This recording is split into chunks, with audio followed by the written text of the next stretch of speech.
Hey everybody, it's Peter. This is the Kawasaki KLX300SM. It's a dirt bike with street tires. End of review, right? No, actually not. So here's the thing.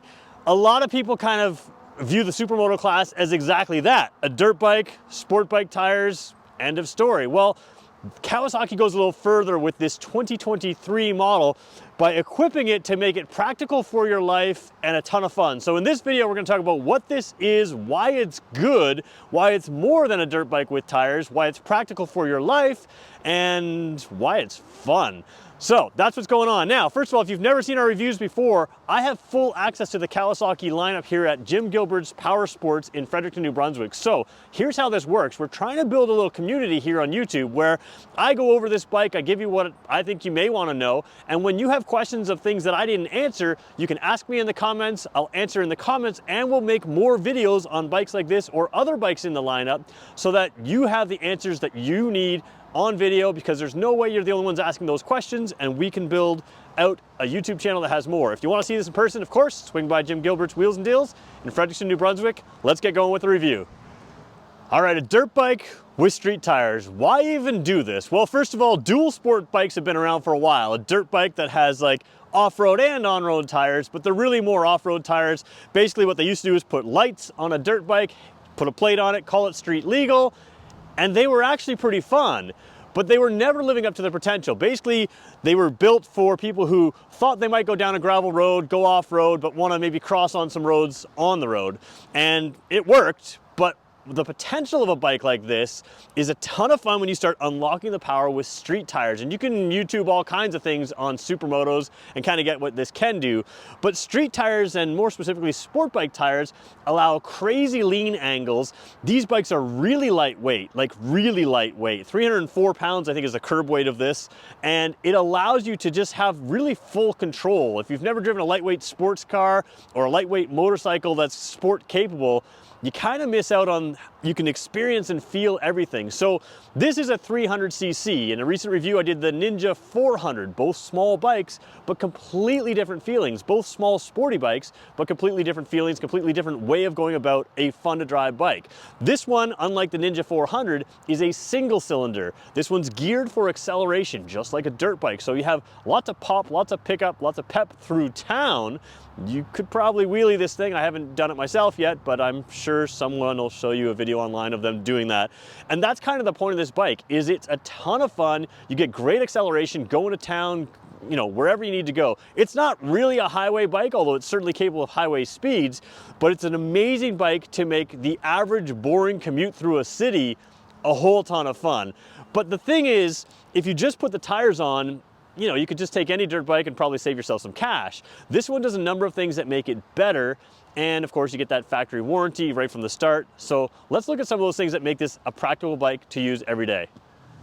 So let's start with the obvious change, those street bike tires or even sport bike tires on a dirt bike. First of all, it's not just the tires, the wheels are different. This is 17-inch tires, and 17-inch tires is what they use on all kinds of street bikes. So as you own this bike and you move through, you can put even stickier tires on if you really wanted to go really aggressive. But the point is, there's a lot of tires that fit this size that allow you to have a lot of fun with it. And they are spoked tires. One thing they won't tell you in the sport bike crowd is that spoked wheels, excuse me, not spoked tires, spoked wheels are actually stronger. So when you're jumping off a curb or something like that and doing those kind of things, even though they're not dirt bike tires, you still have the strength in the wheels here, which can make things a lot of fun as well.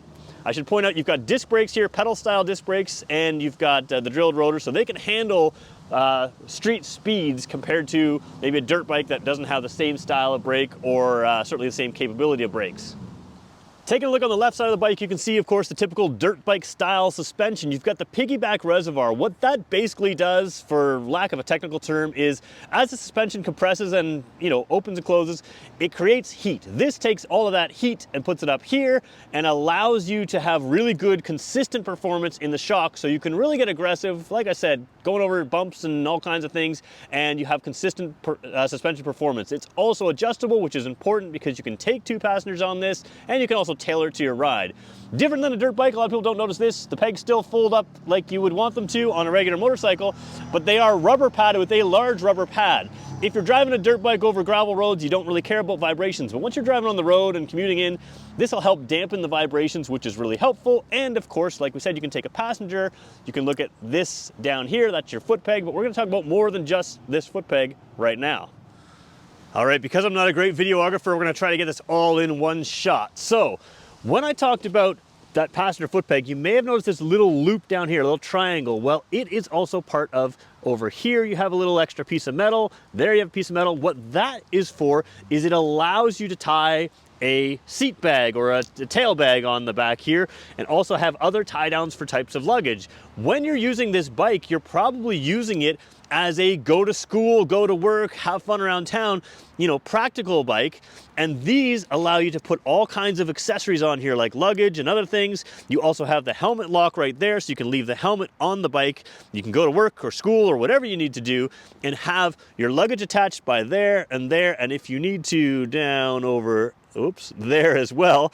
So you're not tying things to the foot pegs, but you're tying things down to actual luggage racks. So unlike a dirt bike, you can take stuff with you on this Supermoto. The other thing I really love about this is a lot of dual sport bikes used to go with kind of crappy gauge clusters. And this one, although not as colorful as something like the Versys 650 that we showed you yesterday with the TFT display, it still gives you a digital display. And in this simple sort of straight line, they give you a tack that builds all the way up. You can see a 10,500 RPM red line, so you can really rev this out and really clearly see it at a glance. You also have, of course, your speedometer there, and then you've got regular odometer, trip A, trip B, and of course a clock down there as well. So simple stuff, but really clear at a glance. How fast am I going? What revs am I at? What's going on? You can really see it all right there.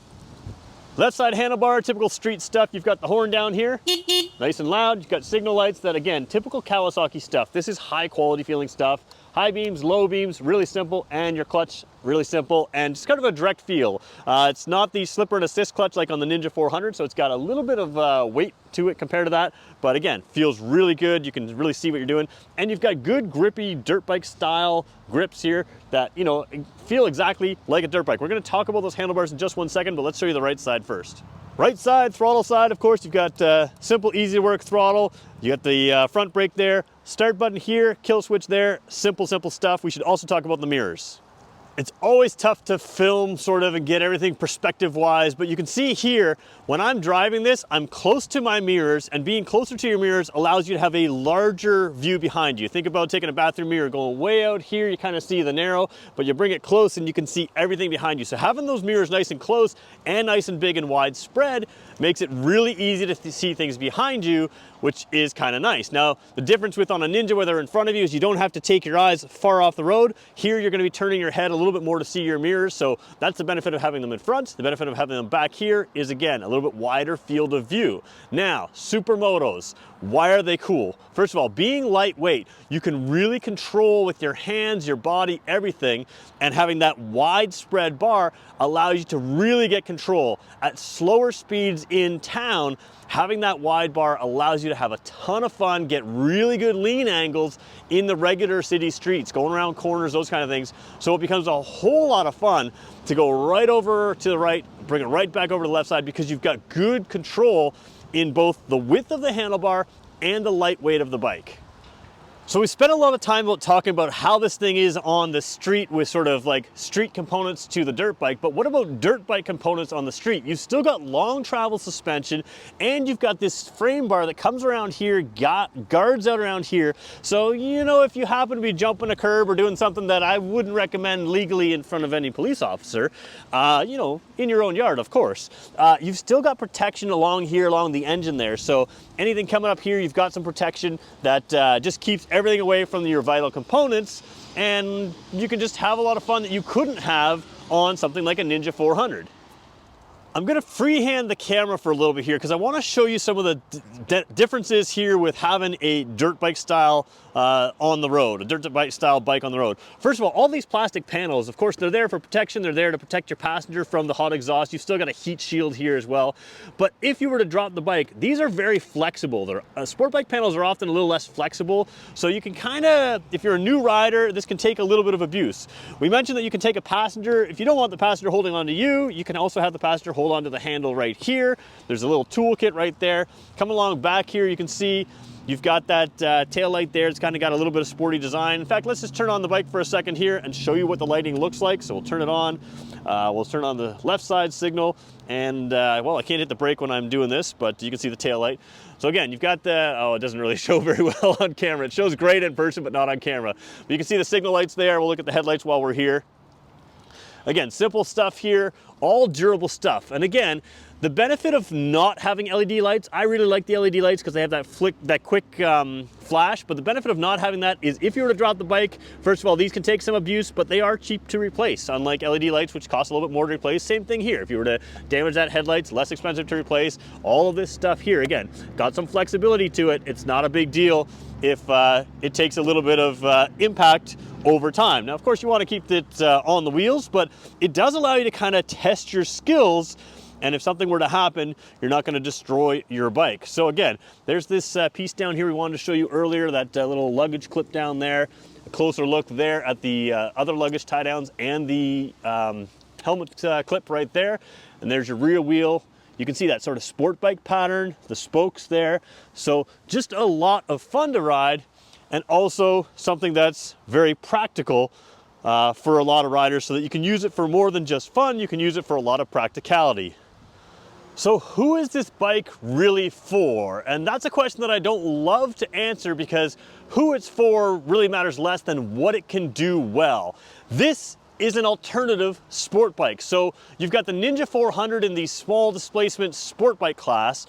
This is also, in many ways, a sport bike. It's just a different kind of sport riding. Where the Ninja 400 shines is in those country roads. You can certainly take it to a racetrack. This you could take to a racetrack as well in a different class. But where this bike shines is making your city commute, turning just a regular road, stoplight to stoplight. That's where this is fun. It's geared for acceleration.